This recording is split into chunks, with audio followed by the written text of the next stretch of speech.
नमस्कार, हमर छत्तीसगढ़ के इस खास बुलेटिन में आपका बहुत स्वागत है। मैं हूं आपके साथ अंशिका पाठक। बुलेटिन की शुरुआत करेंगे छत्तीसगढ़ में बीजेपी के पोस्टर वॉर को लेकर। आज बीजेपी ने एक और पोस्टर जारी किया। सोशल मीडिया प्लेटफॉर्म एक्स पर बीजेपी ने एक पोस्टर जारी किया। राहुल गांधी और कांग्रेस पर निशाना साधा। कांग्रेस को इमरजेंसी की याद दिला दी है। बीजेपी का पोस्ट अपनी दादी की करनी को दोहराने की कोशिश राहुल कर रहे हैं। ये एक और कार्टून आप देखिए, कार्टून के जरिए जो है कार्टून वॉर अब देखने को मिल रहा है और अब राहुल गांधी को लेकर बीजेपी की तरफ से निशाना साधा गया और कहा गया है कि अपनी दादी की करनी को दोहराने की कोशिश राहुल कर रहे हैं। तो एक्स पर यह पोस्ट कांग्रेस को इमरजेंसी की याद दिला दी बीजेपी ने। छत्तीसगढ़ में कार्टून वॉर लगातार जारी है और एक और कार्टून के जरिए निशाना साधा गया है।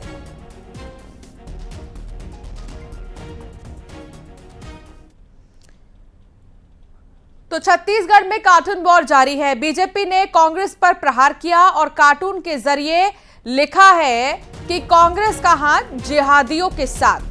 तो एक के बाद एक कई कार्टून जो है बीजेपी की तरफ से जारी किए जा रहे हैं और कांग्रेस पर निशाना साधा जा रहा है। इस बीच बीजेपी ने क्या लिखा वो भी आप देख सकते हैं। बीजेपी ने लिखा है कांग्रेस का हाथ जिहादियों के साथ। छत्तीसगढ़ में कार्टून वॉर जारी है और अब जिहादियों की एंट्री इस वॉर में। बीजेपी ने सीधे कह दिया कांग्रेस जिहादियों के लिए सोचती है। कांग्रेस सब कुछ लेकर छीनकर जिहादियों को दे देना चाहती है।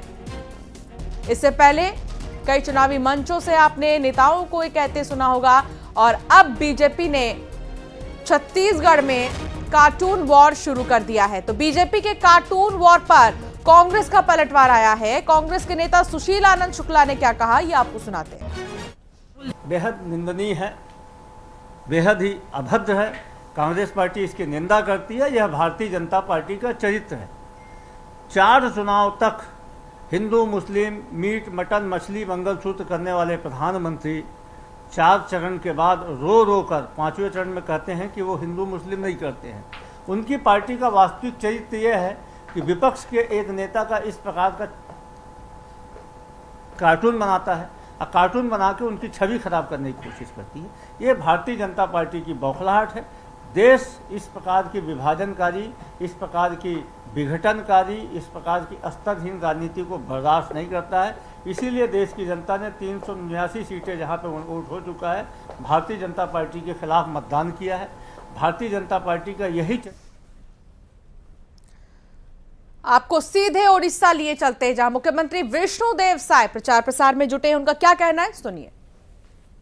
का इलाज ये कराते थे, झारखंड से भी आते थे, उड़ीसा के लोग भी कराते थे और बड़ी बीमारी हो जाती थी तो आईजीएच राउरकेला रेफर होता था। इधर कई कई गांव में आपका इधर एक पंडित जी लोगों का गांव है, क्या बोलते हैं उसको, हैं नहीं बड़ा गांव या कैसा गांव, बड़गांव। वहां पर राम मंदिर, बहुत पुराना राम मंदिर। एक दिन वहां पर हम गए थे रंजन भाई के साथ, रंजन पटेल जी के साथ। तो वहां पर सीएसआर से 38 लाख का काम करवाए। कभी जाके देखिएगा वहां का मंडप कितना सुंदर बना है। वहां पर सौर ऊर्जा से बिजली लगवाए हैं, शौचालय का निर्माण करवाए हैं। तो आपका इस क्षेत्र में हम बहुत घूमे हैं, बहुत नुआखाई सब में भी आए हैं, बहुत गमी और जन्म मरण में भी आए हैं। तो इस तरह का आप लोगों से बड़ा पारिवारिक संबंध भी है। तो आज इसी नाते आप लोगों के बीच में हम लोग आशीर्वाद मांगने आए हैं, हमारे सांसद प्रत्याशी के लिए और विधानसभा के प्रत्याशी के लिए। तो हम पूरा विश्वास लेके जाए ना कि दोनों हमारे जीतेंगे यहां से, सांसद और विधायक। तो एक बार दोनों हाथ उठा के आशीर्वाद दीजिए हमारे दोनों प्रत्याशी को। चलिए, बहुत बहुत धन्यवाद।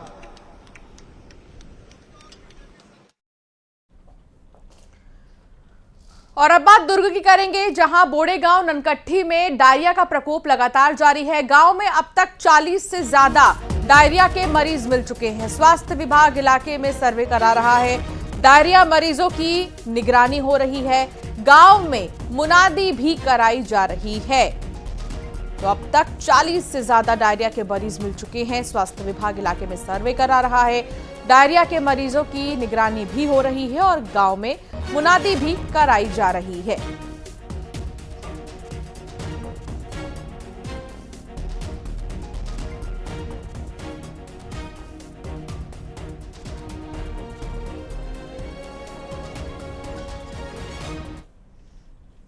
तो अब डायरिया डरा रहा है क्योंकि कवर्धा में भी डायरिया का कहर है।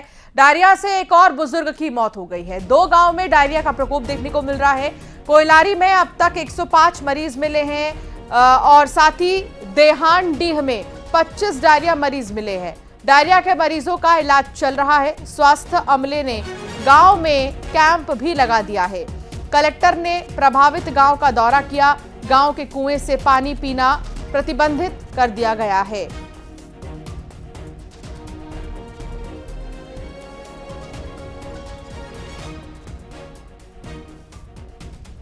में 6 तारीख के आसपास डायरिया की शिकायत प्राप्त हुई थी और वहाँ इमीडिएट अस्थायी शिविर लगाया गया।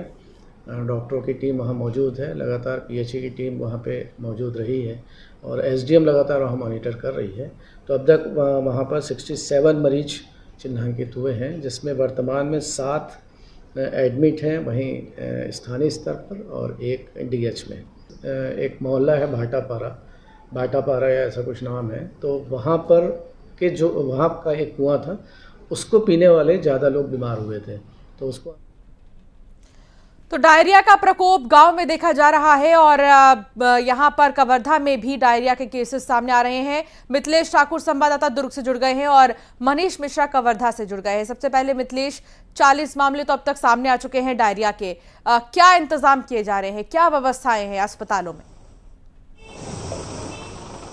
देखिए, सबसे पहले प्राथमिकता यही है प्रशासन की, किसी तरह से जो डायरिया के मरीज लगातार सामने आ रहे हैं उनको रोका जाए। अभी तक 40 मरीज सामने आ चुके हैं, जिसमें 1 को अस्पताल में भर्ती कराया गया है। वहीं 39 की जो है वो घरों पर ही इलाज किया जा रहा है। स्वास्थ्य कर्मियों की निगरानी पर उनका इलाज किया जा रहा है। इसके अलावा जो है स्वास्थ्य विभाग पूरी तरह से अब अलर्ट हो गया है।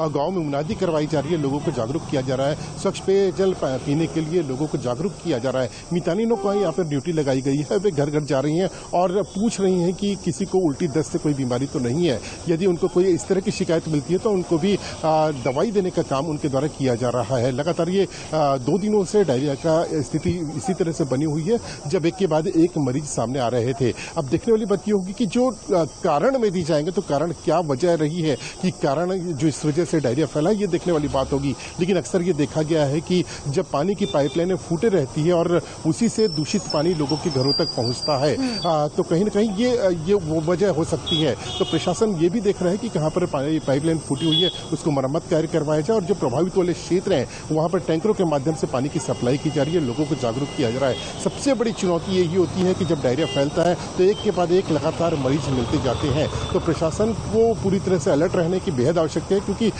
जो पूरा का पूरा लगभग गाँव जो है वो इसकी चपेट में है। तो कहीं कहीं इसको रोकना। ठीक है, बने रहिए मिथिलेश। मनीष भी हमारे साथ जुड़े हुए हैं। मनीष, कवर्धा में भी केसेस आ रहे हैं, 25 केस तो डायरिया के आ गए हैं। यहाँ पर क्या प्रशासन की नजर है इस पर? हाँ बिल्कुल, जब से ये मामला सामने आया है स्वास्थ्य अमला और जिला प्रशासन इसमें पूरी तरह से अलर्ट मोड पे है और जिस तरह की बातें जो प्रशासन के द्वारा कही जा रही हैं उसमें अभी तक 105 से ज्यादा मरीज जो है कोयलारी गांव में मिले हैं और जहां अब तक सुबह सिर्फ 25 की बात हांडे में आ रही थी, वो अब इसके आंकड़े बढ़कर अब 42 तक पहुंच गए हैं। हालांकि गंभीर स्थिति किसी की नहीं है, ऐसा कहना है जिला प्रशासन का। कलेक्टर ने इसमें जो स्वास्थ्य अमला है उसको कैंप करने के निर्देश दिए हैं। प्रत्येक घरों की जांच की जा रही है, कहीं किसी तरह से कोई बीमार तो नहीं है। और बहुत शुक्रिया मनीष, बहुत शुक्रिया मिथिलेश आपका जानकारी साझा करने के लिए। तो डायरिया से एक और बुजुर्ग की मौत का मामला सामने आया है कवर्धा में, तो वहीं दुर्ग में भी जो मामले हैं वो थमने का नाम नहीं ले रहे। रायपुर में सट्टेबाजों के लिए बैंक खाता खुलवाने वाले आरोपी को गिरफ्तार किया गया। पुलिस ने 3 आरोपियों को गिरफ्तार किया है। 150 से भी ज्यादा खाता खोल चुके थे ये आरोपी महेश तांडी, राहुल देवांगन, ई शंकर राव को गिरफ्तार किया गया है। भिलाई के रहने वाले हैं आरोपी और एक खाता खुलवाने के 5,000 रुपए इन्हें मिलते थे। दिल्ली, मुंबई, पुणे के सट्टेबाजों के लिए ये खाता खुलवाते थे और हर खाते पर इन्हें 5,000 रुपए अतिरिक्त मिलते थे। फिलहाल तीनों ही आरोपियों को गिरफ्तार कर लिया गया है।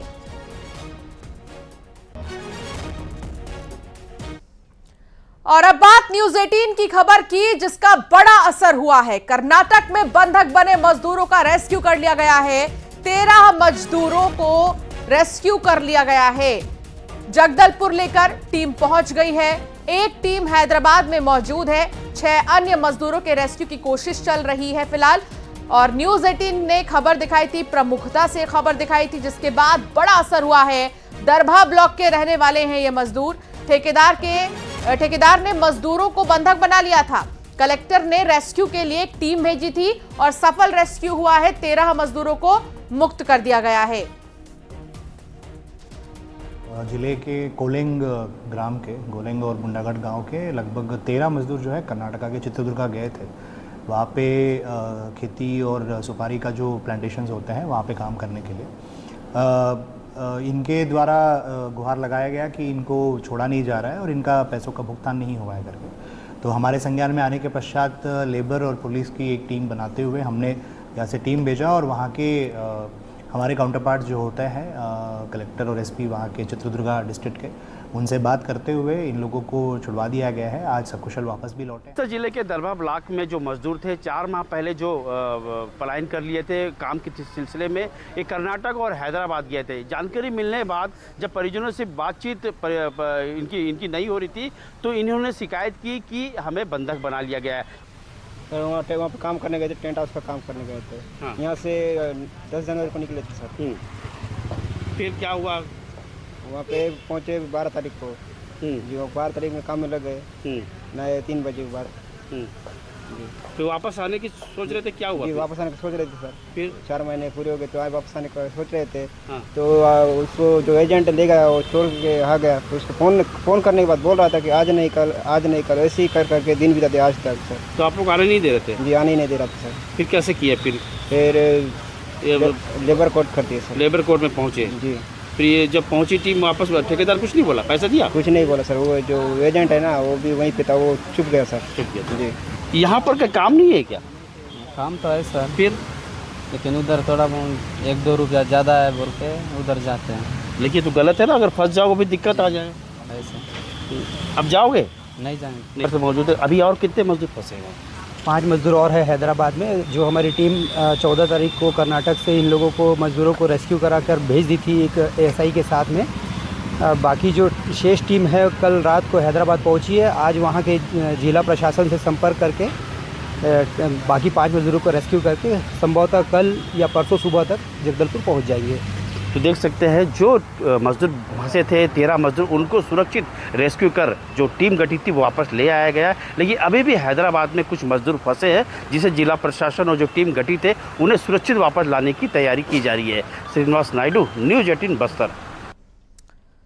और अब खबर बड़ौदा बाजार से है, जहां लोग भीषण गर्मी में पानी की किल्लत से जूझ रहे हैं। जिला मुख्यालय से 5 किलोमीटर दूर पनगांव में लोगों को पानी के लिए पसीना बहाना पड़ रहा है। पानी के लिए ग्रामीणों को 2 घंटे तक लाइन में खड़ा रहना पड़ता है। ग्रामीण सुबह 5 बजे खाली डिब्बे को लेकर पहुंच जाते हैं।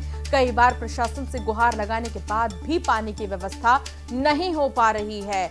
और देखिए ग्रामीण कितने परेशान हैं। पानी के लिए पसीना बहाना पड़ता है उन्हें। पहले तो इतनी दूर तक आना पड़ता है डिब्बे लेकर, और फिर इन डिब्बों में वो पानी भरते हैं। कई घंटे लाइन में खड़े रहकर 2-2 घंटे बाद उनका नंबर जब आता है तभी वो पानी भर पाते हैं। जीवन है और देख सकते हैं। सबसे पहले मैं तस्वीर दिखाना चाहता हूं कि किस तरह से नीचे देख सकते हैं जो खाली जो डब्बा है वो पड़ा हुआ है। इसको देखने के बाद ही अब कहेंगे कि आखिर यहाँ पर कैसे है। लेकिन ग्रामीण जो है बड़ौदा बाजार से कुछ ही दूरी पर पनगांव गांव है, यहाँ पर पानी के लिए लोग लंबी लाइनें लगाते हैं और सुबह 2 घंटे पहले ही पानी के लिए आ जाते हैं। देख सकते हैं शासन प्रशासन किस स्तर पर इन को तैयारी करती है। यहाँ पर ग्रामीण मौजूद है, उनसे बातचीत करते। भैया कब ले असना समस्या चला? ये तो भैया 10 साल हो गया, पानी बहुत समस्या है। गाँव में पानी नहीं है? गाँव पानी नहीं है, यहाँ बोर भी खजाते फिर भी इस पानी को है नहीं है। और जो भी आते वोट मांगने के लिए बस तो बोलता है बस वोट हमको चाहिए, पानी है, पानी की मांग कर रहे, पानी मांग करती नहीं यहाँ पर। पानी की इतना तकलीफ है कि पब्लिक यहाँ 4 बजे से आके बैठ के रहते हैं और यहाँ चलता है मात्र नल 10 मिनट से ज़्यादा नहीं चलता नल। हमारे सरपंच भी जो है वही कमजोर है, पानी यहाँ देते ही नहीं है, 10 मिनट से 15 मिनट ज़्यादा देती नहीं। अभी कैसे ले गया था पानी यहाँ? यही ऐसी बार रुक के 10-15 मिनट चलते। सरपंच ध्यान नहीं देते, पानी नहीं है पनगांव में नहीं। देख सकते हैं पानी को लेकर तमाम समस्याएं। एक बार और तस्वीर में दिखाना चाहता हूं कि किस तरह से लोग पानी को ले जाने के लिए यहाँ पर लंबी लाइनें लगाते हैं, उसके बाद 2-3 घंटे यहाँ पर लाइन लगाने के बाद पानी मिलती है। और शासन प्रशासन को इस पर ध्यान देना चाहिए ताकि लोगों को पानी मिल सके। योगेश यादव, न्यूज़ 18, बलौदाबाजार। और अब बात अंबिकापुर की करेंगे, जहां चाइल्ड पोर्नोग्राफी केस में 5 को गिरफ्तार किया गया है। सरगुजा पुलिस ने अलग अलग थानों से 5 आरोपियों को गिरफ्तार किया है। सीतापुर थाने से 2, उदयपुर थाने से 2, लखनपुर थाने से गिरफ्तार किए गए हैं। आरोपियों ने नाबालिग बच्चों के अश्लील फोटो वीडियो सोशल मीडिया पर अपलोड कर दिए थे। पुलिस ने आरोपियों के पास से मोबाइल और सिम जब्त किए हैं। एनसीआरबी दिल्ली के निर्देश पर आरोपियों को गिरफ्तार किया गया है।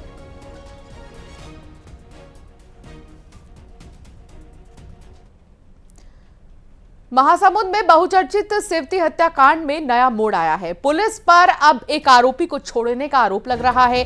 परिजनों और सतनामी समाज ने एसपी से गुहार लगाई है। किसी अन्य पुलिस अधिकारी से जांच की मांग की है। 1 सप्ताह के भीतर कार्रवाई नहीं होने पर आंदोलन तक की चेतावनी दे दी गई है। 7 मई को ही महेश घृतलहरे की हत्या हुई थी। हत्या कर जोक नदी के किनारे शव को दफना दिया गया था। अब तक 1 नाबालिग सहित 4 आरोपियों की गिरफ्तारी हो चुकी है। बागबाहरा थाना इलाके का मामला बताया जा रहा है।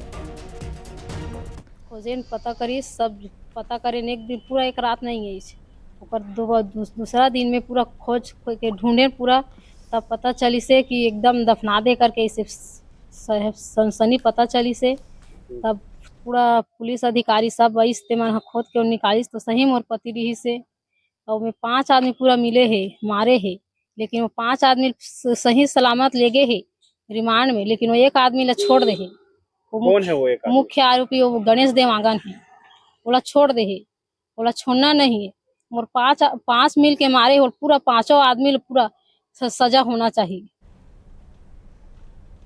अंबिकापुर में सीएमडीसी के बॉक्साइट खदान में काम करने वाले मजदूर परेशान हैं। यहां मजदूरों का ना तो मजदूरी मिल रही है, ना ही पीएफ की राशि। 100 से भी ज्यादा मजदूरों को पीएफ की राशि नहीं मिली है। सीएमडीसी ने ठेकेदार को बॉक्साइट निकालने का काम दिया है। मजदूरों का आरोप है कि ठेकेदार पीएफ और मजदूरी का भुगतान ही नहीं कर रहा। नर्मदापुर में 2017 में बॉक्साइट खदान संचालित है। लीज खत्म होने पर मजदूरों को बिना जानकारी दिए ठेकेदार ने काम बंद कर दिया। 7 सालों में सिर्फ फसल मुआवजा मिला है। बॉक्साइट उत्खनन के बाद जमीन का समतलीकरण भी नहीं किया गया।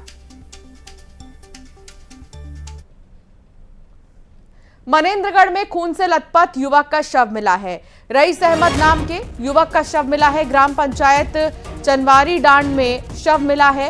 हत्या की आशंका जताई जा रही है। पुलिस बल के साथ एसपी मौके पर पहुंच गए हैं। फॉरेंसिक टीम और डॉग स्क्वाड घटना स्थल के लिए रवाना हो चुकी है।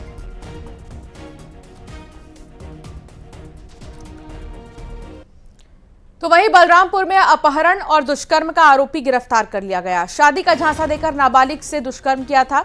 25 मार्च से ही बच्ची गायब थी। पुलिस ने अंबिकापुर से बच्ची को बरामद किया है और आरोपी को जेल भेज दिया है। पहले उसने प्यार का झांसा दिया, प्यार में फंसाया, फिर दुष्कर्म किया, शादी का झांसा दिया, शादी नहीं किया और मौके से भागना चाह रहा था। लेकिन 25 मार्च से ही बच्ची क्योंकि गायब थी तो पुलिस ने इसकी शिकायत के तर्ज पर ही जांच शुरू की। अंबिकापुर से बच्ची को बरामद किया है तो आरोपी को जेल भेज दिया गया है। धमतरी में रेत माफिया पर कार्रवाई। डोनर रेत खदान में छापेमारी की गई है। डोनर रेत खदान में छापेमारी कर 8 हाइवा, 2 ट्रक और 1 जेसीबी को जब्त किया गया है। रेत परिवहन गाड़ियां जब्त कर रही है और साथ ही अवैध रेत खनन और परिवहन का धंधा क्योंकि यहां पर चल रहा था तो इस पर अब दबिश दी गई है और यहां से कई ऐसे वाहन जब्त किए गए हैं जिनमें रेत लोडेड थे। 8 हाइवा, 2 ट्रक और 1 जेसीबी जब्त की गई है। धमतरी में पंडित प्रदीप मिश्रा की कथा, कुरूद में पंडित प्रदीप मिश्रा का शिव महापुराण वाचन होगा। 16 मई से 12 मई तक ये आयोजन किया जाएगा। 30 एकड़ में पंडाल बनाया गया है। कलश यात्रा में शिव भक्त झूम उठे हैं।